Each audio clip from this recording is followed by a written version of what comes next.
نحمده ونصلي على رسوله الكريم أما بعد أعوذ بالله من الشيطان الرجيم بسم الله الرحمن الرحيم وإذ قال ربك للملائكة إني جاعل في الأرض خليفة إلى آخر الآية صدق الله العظيم আল্লাহ তাবারক ওয়া তাআলা যখন ইরাদা করলেন যে দুনিয়ার মধ্যে আদম নামে একটি জাতি তিনি প্রেরণ করবেন, তিনি ফেরেশতাদের সম্মুখে উপস্থাপন করলেন যে আমি আমার খলিফা অর্থাৎ আমার প্রতিনিধি দুনিয়ার মধ্যে পাঠাতে চাই। আমাদের প্রথমেই জানা দরকার যে সর্বপ্রথম নবী, সর্বপ্রথম মানুষ হিসাবে আল্লাহ তাবারক ওয়া তাআলা যাকে নিয়োজিত করেছেন তিনি হলেন হযরত আদম আলাইহিস সালাতু ওয়াস সালাম। কিছু রিওয়ায়াতের মধ্যে পাওয়া যায় হযরত আদম আলাইহিস সালাতু ওয়াস সালামের পূর্ববর্তী 2000 বছর পর্যন্ত দুনিয়ার মধ্যে জিন্নাতের বসবাস ছিল। বর্ণনায় পাওয়া যায় পুরো দুনিয়ার মিশ্রিত এক মুষ্ঠ মাটি নিয়ে হযরত আজরাইল আলাইহিস সালাতু ওয়াস সালাম আল্লাহর দরবারে উপস্থিত হন। প্রথমত যেই মাটির বর্ণনা কোরআনে কারীমের মধ্যে আল্লাহ তাবারক ওয়া তাআলা বর্ণনা করেছেন খালাকাহু মিন তুরাব, যে প্রথমে আদমকে যে মাটি দ্বারা আমি সৃষ্টি করেছি সেই মাটি একটি মাটির টুকরোই ছিল। তার পরবর্তীতে আমি সেই মাটিকে পানির সংমিশ্রণে সেটাকে কাদামাটি বানিয়ে দিয়েছি। কোরআনে কারীমের মধ্যে আল্লাহ তাবারক ওয়া তাআলা বর্ণনা করেছেন ওয়া বাদাআ খালাকাল ইনসানা মিন তিন, এই মাটিকে আমি পানি দ্বারা কাদামাটি বানিয়ে দিয়েছি। তারপর কোরআনে কারীমের মধ্যে আল্লাহ তাবারক ওয়া তাআলা বর্ণনা করেছেন যে এই মাটিকে পুনরায় আমি আঠালো মাটি বানিয়েছি। কোরআনে কারীমের মধ্যে আল্লাহ তাবারক ওয়া তাআলা বর্ণনা করেন খালাকাহু মিন তিনিল লাযিব, এই মাটিকে আমি আঠালো বানিয়েছি। তারপর এই মাটিকে আমি শুকনো টনটনে মাটি বানিয়েছি। কোরআনে কারীমের মধ্যে বর্ণনা খালাকাল ইনসানা মিন সলসালিন কাল ফাখর, তারপর এই মাটিকে আমি কালচে মাটি দিয়ে আমি রূপ ধারণ করেছি। কোরআনে কারীমের মধ্যে আল্লাহ তাবারক ওয়া তাআলা বর্ণনা করেছেন খালিকুম বাশারাম মিন সলসালিন মিন হামাইন মাসনুন। এইসব আয়াত দ্বারা বোঝা যায় যে আল্লাহ তাবারক ওয়া তাআলা যে মাটি দ্বারা সৃষ্টি করেছেন এই মাটির অনেকটা রূপ দিয়েছেন। এই রূপের কারণে হাদিসে পাকের মধ্যে আমরা দেখতে পাই যে দুনিয়ার মধ্যে যত মানুষ আসবে, যত আদম সন্তান আসবেন, কাহারো রং কালো হয়, কাহারো সাদা হয়, কাহারো লাল হয়, কাহারো আবার সবার সংমিশ্রণ থাকে। পরবর্তীতে আল্লাহ তাবারক ওয়া তাআলা ফেরেশতাদের সম্মুখে বর্ণনা করেন যে ফাইদা সাওয়াইতুহু, আমি যখন এই আদমকে বানাবো, তৈরি করব, ওয়া নাফাখতু ফীহি মির রূহি, আমি যখন আমার রূহ যখন তার ভিতরে প্রবেশ করাবো। এখানে রূহ বলতে আল্লাহর আদেশকে, রূহ বলতে আল্লাহর আদেশকে বোঝানো হয়। কোরআনে কারীমের মধ্যে অন্য জায়গায় এসেছে ইয়াসআলুনাকা আনির রূহ, হে নবী সাল্লাল্লাহু আলাইহি ওয়াসাল্লাম যখন তোমাকে রূহ সম্পর্কে জিজ্ঞাসা করা হবে তখন আপনি বলবেন কুলির রূহু মিন আমরি রব্বি, এটা শুধুমাত্র আমার আল্লাহর হুকুম।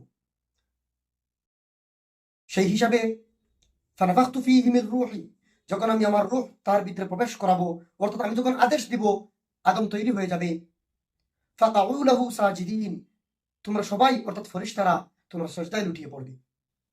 আমি প্রথমে যে আয়াত তিলাওয়াত করেছি আল্লাহ তাবারক ওয়া তাআলা ফেরেশতাদের সম্মুখে ফেরেশতাদেরকে সম্বোধন করে বলেছেন যে ওয়াইদ ক্বালা রাব্বুকা লিল মালাইকাতি ইন্নী জাইলুন ফিল আরদি খলিফা, যে আমি আমার প্রতিনিধি পাঠাতে চাই।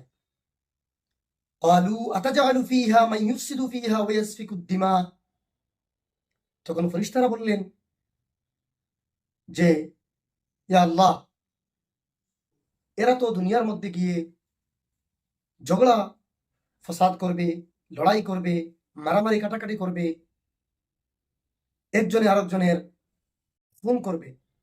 আপনার তো তসবিহ তাহলিল, আপনার ইবাদতের জন্য তো আমরা আছি। ওয়া নাহনু নুসাব্বিহু বিহামদিকা ওয়া নুকদ্দিসু লাক,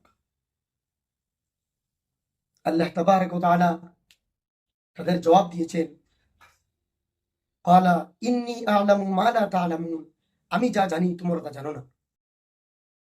তারপর যখন হযরত আদম আলাইহিস সালাতু ওয়াস সালামকে তৈরি করা হলো, ফেরেশতারা দেখে তো তাজ্জুব হয়ে গেলেন যে এত সুন্দর একটি ঢাঁচা তৈরি করা হলো, এত সুন্দর একটি রূপ দেওয়া হলো। আল্লাহ তাবারক ওয়া তাআলা ফেরেশতাদেরকে বললেন, وعلم آدم الأسماء كلها ثم عرضهم على الملائكة فقال أنبئوني بأسماء هؤلاء إن كنتم صادقين। দুনিয়ার মধ্যে যত বস্তু থাকবে এবং আসবে, এই সকল বস্তুদের নাম তোমরা এবং গুণ সহ বলে যাও। ফেরেশতারা তখন সারেন্ডার করলেন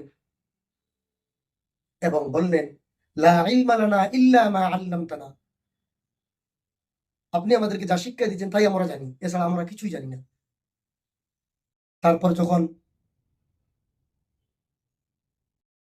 হযরত আদম আলাইহিস সালাতু ওয়াস সালামের সম্মুখে যখন পেশ করা হলো দুনিয়ার যত বস্তু আসবে এবং থাকবে, সকল বস্তুর গুণ সহ তিনি সম্পূর্ণ বলে গেলেন। তারপর আল্লাহ তাবারক ওয়া তাআলা আদেশ মতে সকল ফেরেশতারা সজদায় লুটিয়ে পড়লেন। মালাইকাত ইসজুদু লি আদম ফাসাজাদু, সবাই সজদা করলেন ইল্লা ইবলিস। ইবলিস সজদা করলো না। আবা ওয়াস্তাকবারা, সে তকব্বুর করলো, ইনকার করলো। ওয়া কানা মিনাল কাফিরিন।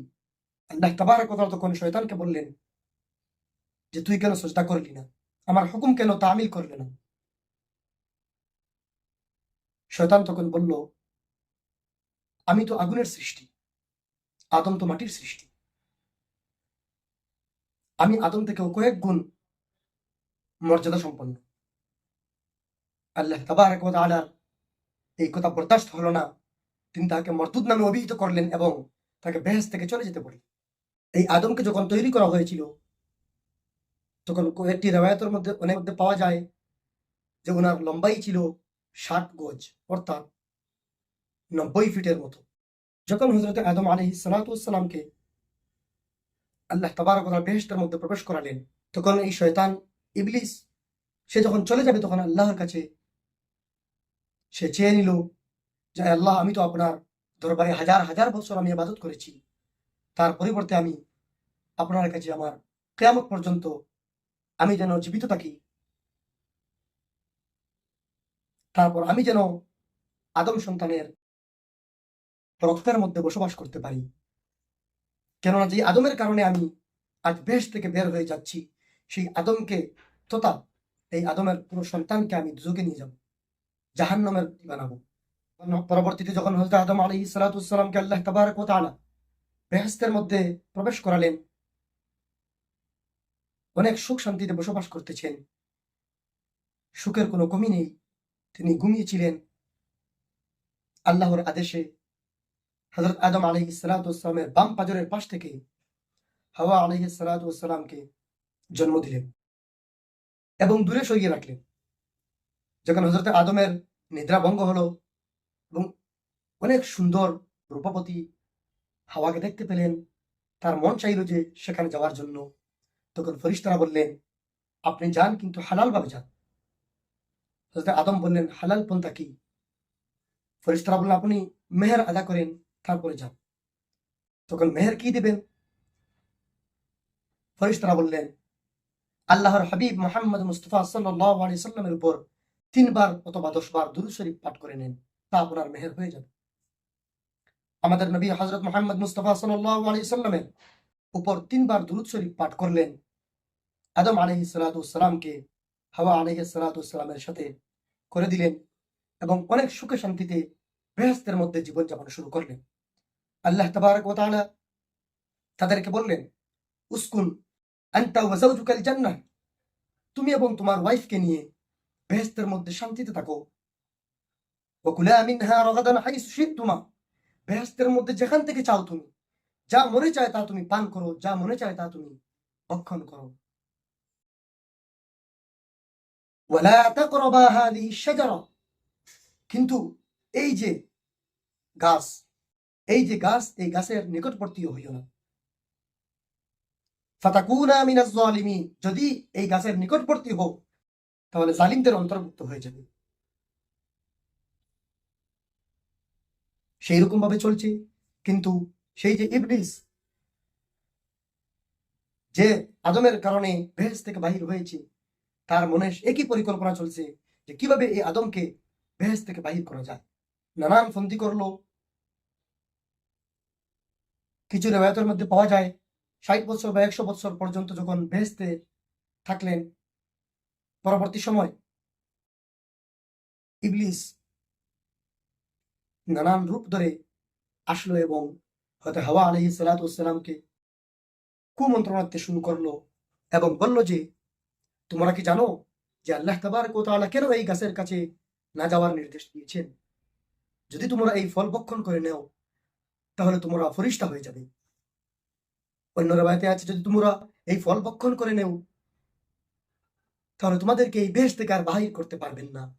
যদি তোমরা এই ফল ভক্ষণ করে নেও তাহলে তোমাদের আর মৃত্যুই হবে না। শয়তানের এই ফন্দিতে হযরত হাওয়া আলাইহিস সালাম পড়ে গেলেন এবং একদিন হযরত আদমকে বললেন যে, আমরা কেন না সামান্য আমরা এই ফলটা টেস্ট করে দেখি। প্রথমে তো হযরত আদম মানা করলেন, কিন্তু পরবর্তীতে তিনিও শয়তানের খপ্পরে পড়ে গেলেন এবং ওনারা এই ফল ভক্ষণ করে নিলেন। কোরআনে কারীমের মধ্যে আল্লাহ তাবারক ওয়া তাআলা বর্ণনা করেন, ফালাম্মা যাqa আশ-শাজারা বাদাত লাহুমা সাওআতুহুমা ওয়া তাফিকা ইয়াখসিফানি আলাইহিমা মিন ওয়ারাকিল জান্নাহ ওয়া নাদাহুমা রাব্বুহুমা আলাম আনহাকুমা আন তিলকুমা আশ-শাজারা ওয়া আকুল লাকুমা ইন্নাশ শাইতানা লাকুমা আদুউম মুবিন। তোমরা যখন এই ফল ভক্ষণ করে নিয়েছো আর এখানে থাকার তোমাদের জায়গা নেই। সঙ্গে সঙ্গে তাদের শরীর থেকে কাপড় পড়ে গেল। তারা এই গাছের পাতা নিয়ে নিজের শরমগাহকে ডেকে রাখলেন এবং আল্লাহর কাছে প্রার্থনা করতে থাকলেন যে, আল্লাহ, আমরা ভুল করে নিয়েছি, আমাদেরকে আপনি মাফ করে দেন। আল্লাহ তাবারক ওয়া তাআলা বললেন, ক্বালা ইহবিতু বা'দুকুম লিবা'যিন আদুউন ওয়া লাকুম ফিল আরদি মুস্তাকাররুন ওয়া মাতাউন ইলা হিন। তোমরা একজন আরেকজনের দুশমন মনে করে তোমরা বেহেশত থেকে বাহির হয়ে যাও এবং একটি সময় পর্যন্ত তোমরা দুনিয়ার মধ্যে থাকো এবং সেখানেই তোমরা বসবাস করো। তাদের একজনকে রিওয়ায়াতের মধ্যে পাওয়া যায় হযরত আদমকে হিন্দুস্তানের জমিনে এবং হযরত হাওয়া আলাইহিস সালামকে জিদ্দার মধ্যে প্রেরণ করলেন। পরবর্তীতে এক সময় হযরত আদম আলাইহিস সালাতু ওয়াস সালাম দোয়া করলেন, রব্বানা যালামনা আনফুসানা ওয়া ইন লাম তাগফির লানা ওয়া তারহামনা লানাকুনান্না মিনাল খাসিরিন। আল্লাহ তাবারক ওয়া তাআলা আদমের দোয়াকে কবুল করলেন এবং তাদেরকে আরাফার ময়দানে দুইজনকে মিলিত করলেন। আল্লাহ তাবারক ওয়া তাআলা তাদের দোয়াকে কবুল করলেন। আদম আলাইহিস সালাতু ওয়াস সালাম পরবর্তীতে আল্লাহ তাবারক ওয়া তাআলার কাবা ঘর নির্মাণ করলেন এবং সেখানে তওয়াফ করলেন। তারপর দুনিয়ার মধ্যে তাদের অনেক সন্তানাদি হলো। তাদের মাধ্যমে আল্লাহ তাবারক ওয়া তাআলা অনেক সন্তানাদি দান করলেন। কোরআনে কারীমের মধ্যে আল্লাহ তাবারক ওয়া তাআলা বর্ণনা করেন, ইয়া আইয়ুহান নাসু ইত্তাকু রাব্বাকুমুল্লাযী খালাকাকুম মিন নাফসিন ওয়াহিদাতিন ওয়া খালাকা মিনহা যাওজাহা ওয়া বাসসা মিনহুমা রিজালান কাসীরান ওয়া নিসাআ। আমি একটি জান থেকে, একটি নফস থেকে, একজন মানুষ থেকে আমি ওনার ওয়াইফ সৃষ্টি করেছি এবং তাদের সংমিশ্রণে রিজালান কাসীরান ওয়া নিসাআ, অনেক পুরুষ এবং অনেক মহিলা, আমি অনেক ছেলে এবং অনেক মেয়ে আমি প্রদান করেছি। হাওয়া আলাইহিস সালাতু ওয়াস সালাম যখন গর্ভধারণ করলেন তখন সিস্টেম ছিল যে একসাথে দুইটি সন্তান জন্ম হয়। হাওয়া আলাইহিস সালাতু ওয়াস সালামের গর্ভধারণের সিস্টেম ছিল আল্লাহ তাবারক ওয়া তাআলার আদেশে যে একসাথে দুইজন জন্মগ্রহণ করতেন, একজন ছেলে এবং একজন মেয়ে। পরবর্তীতে যখন আবার তিনি সন্তান প্রসব করতেন তখন একসাথে দুইজন সন্তান প্রসব করতেন, একজন ছেলে এবং একজন মেয়ে। আবার যখন ছেলে হতো, এই ছেলেকে পরবর্তী যে মেয়ে হতো সেই মেয়ের সাথে বিবাহ হতো, পূর্ববর্তী মেয়ের সাথে পরবর্তী ছেলের বিবাহ হতো। সেই রকম ভাবে সিস্টেম ছিল। প্রথম যে ছেলে হয় তার নাম ছিল কাবিল এবং দ্বিতীয়বারে যে সন্তান জন্ম হয়, ছেলে সন্তান জন্ম হয়, তার নাম ছিল হাবিল। যখন হযরত আদম আলাইহিস সালাতু ওয়াস সালাম কাবিলের বিবাহ, পরবর্তী যে মেয়ে জন্ম হয়েছিল ইহুদা, তার সাথে বিবাহের জন্য প্রস্তাব দিলেন এবং হাবিলের বিবাহ পূর্ববর্তী যে মেয়ে জন্ম হয়েছিল তার সাথে বিবাহ বন্ধনের জন্য জন্য বললেন, কিন্তু কাবিলের পছন্দ ছিল না যে ইহুদা বোনকে সে বিবাহ করবে। সে চেয়েছিল যে তার সাথে যে মেয়ে জন্মগ্রহণ করেছে তাকে সে বিবাহ করবে। তখন হযরত আদম আলাইহিস সালাতু ওয়াস সালাম বললেন, ঠিক আছে, তোমরা জবলে সফার মধ্যে যাও এবং সেখানে গিয়ে কুরবানি প্রদান করো, যে সত্য হবে তার কুরবানি কবুল হয়ে যাবে। তখন সেখানে কবুলের সিস্টেম ছিল, আল্লাহর পক্ষ থেকে আগুন আসবে এবং সেই কুরবানিকে সাথে নিয়ে যাবে। সেখানে ছোট ভাই হাবিলের কুরবানি কবুল হয়েছে। তখন থেকেই হাবিল এবং কাবিলের মধ্যে কাবিল হাবিলকে ঘৃণা করতে শুরু করে এবং এক পর্যায়ে সে কাবিল ছোট ভাই হাবিলকে হত্যা করে বসে। তখন সে এই হাবিলকে কি করবে, কোথায় ফেলবে, কাঁধে নিয়ে ঘোরাঘুরি করতেছে, তাকে সে কি করবে?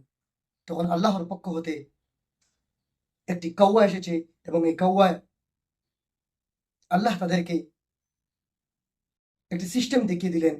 একটি পাখির মাধ্যমে কিভাবে মাটির মধ্যে গর্ত করতেছে সেটা দেখিয়ে দিলেন। সেখান থেকে কাবিল বুঝে নিল যে আমি এই হাবিলকে মাটির মধ্যে পুঁতে দেব। যাই হোক, হযরত আদম আলাইহিস সালাতু ওয়াস সালামের যে ইতিহাস আমরা জানতে পারলাম, সম্পূর্ণ কোরআন ও হাদিসের আলোকে বর্ণনা করা হলো। কিছু রিওয়ায়াতের মধ্যে পাওয়া যায় যে হযরত আদম আলাইহিস সালাতু ওয়াস সালাম 960 বছরের মতো তিনি জীবিত ছিলেন। আমরা সম্পূর্ণভাবে শুনলাম হযরত আদম আলাইহিস সালাতু ওয়াস সালামের জীবনী, যা কোরআন ও হাদিসের আলোকে ছিল। পরবর্তীতে ইনশাআল্লাহ তাআলা যতজন নবীর নাম কোরআনে কারীমের মধ্যে এসেছে, আল্লাহ যদি তৌফিক দান করেন, সবার বিষয়ে কোরআন ও হাদিসের আলোকে কিছু বলার চেষ্টা করব। ওমা আলাইনা ইল্লাল বালাগ।